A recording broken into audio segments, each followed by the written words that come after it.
let's talk about some things that you need to learn. Now, y'all know I love a good running example. Let me just take you back to middle school, okay? When I was in middle school, I joined the track team, partially because I was cut from the basketball team, the soccer team, and the cheerleading team, and track team didn't make cuts. Yeah, they let me stay on. So I stayed on the track team. The only thing is, this was my first real sport experience, and so I didn't have anything to compare it to. Well, this is how it went for practices. Our coach would literally hand us a piece of paper that had drills on it of just repetition of certain distances. So it would say do 8 100s, 4 200s, 2 400s, 1 800, go home. That's it. He didn't coach us. He didn't tell us what to do differently, how to improve, didn't time us, nothing. Literally, we would all gather after school to get our instructions for track. He would hand us a piece of paper and say, good luck out there. Y'all, it was so boring. It was terrible. I didn't get any better. I didn't even know what I was doing. I just did the laps feeling completely purposeless. Well, fast forward to high school. I get to high school, I decide to run track again, but this experience was completely different. This coach was very hands-on. This coach had a full plan for us that included hill repeats, different technical drills, different strides, weight room, tons of variety to make us better runners. And then here's the other thing he did. He actually taught us how to run. Now, I know that seems crazy. You're going like, don't you know how to run? Like, doesn't everybody just know how to run? Aren't you born knowing how to run? It's kind of like that with a lot of things in life. There are things that you're just expected to be born knowing how to do, like run, like have a good marriage, like sex, right? Like, no one teaches you this stuff. You're just supposed to know how to do it. And it's like this with running as well. You're just expected to know how to run. So the fact that I learned how to run in high school seems weird, but I did. What's amazing is he would teach us different things to do with our drills, with our strides, how to extend our stride, how to even control our breathing so that we were more efficient with less effort. We could run faster and harder with less effort. We even did this one drill where he would put crackers in our hands. Have you ever seen this?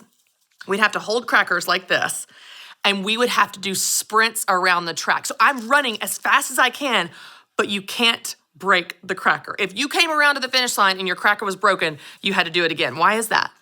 Because you don't want to lose any energy with clenched fists. When you run like this, you're wasting all this energy with your fists being balled up tight, and you're not putting that energy into your legs propelling you forward. So he taught us to run with loose hands, loose arms, and one way we do that is with running with crackers, all of these different things that he would try to teach us and train us to be better runners. And you know what happened? I became a better runner. Once I learned the form, running was easier and it became more fun. Y'all, I wanted to run everywhere. I felt like Forrest Gump. I would just run across the parking lot because I could, because I was fast, because it was fun, because I enjoyed it. It's amazing that when you learn how to do something you didn't know how to do, that you thought you knew how to do, it becomes a lot easier and a lot more fun, and you can do a lot more with it. But you know what? There's one more thing that we are just expected to know how to do when we're born, and that's manage our money. So many of us never learned how to manage money growing up. And you know what? If you never learned how to manage money growing up, then you never learned how to manage money growing up, which means you don't know how to manage your money. And you're feeling your way around in the dark and you keep making the same mistakes over and over and over again. And you're living paycheck to paycheck and you're barely getting by and you're trying to pay your bills and you're dreading those bills coming in your mailbox, coming in your email box, and you're barely keeping your head above water. And you just think, this is as good as it gets, right? And then when you look around you to all your friends and culture and everyone around you to see like, how am I doing? Well, that's what they're all doing too. They all are just, credit card bills. Oh, just put it on the credit card. Oh, well, you just finance it. Well, no down payment, no interest. Yeah, it's so normal that you never question that what you're doing is the wrong thing. You never consider there's a better way. You never consider that you could learn how to manage your money in a way that you would actually have some. You never consider that if you were to learn how to do this thing, learn how to really manage your money, it would, similar to me in track, it would be more fun. You would actually want to do it more. You might actually want to do a budget once you learned how to do a budget. You might actually want to save and spend less once you learn how to save and spend less. You might actually enjoy your life and your money more, and by the way, have more once you learn how to manage it. I don't know what you learned about money growing up, but I just want to encourage you that despite what you see in headlines, despite what you see on Instagram, despite what you see in your friends or celebrities or everyone around you, you don't have to live paycheck to paycheck. There is more for you than just getting by. There is more for you than dreading bills. There's more for you than getting paid on Friday and all of that money goes backwards to bills and credit card payments and things you bought in the past. There's more for you than that.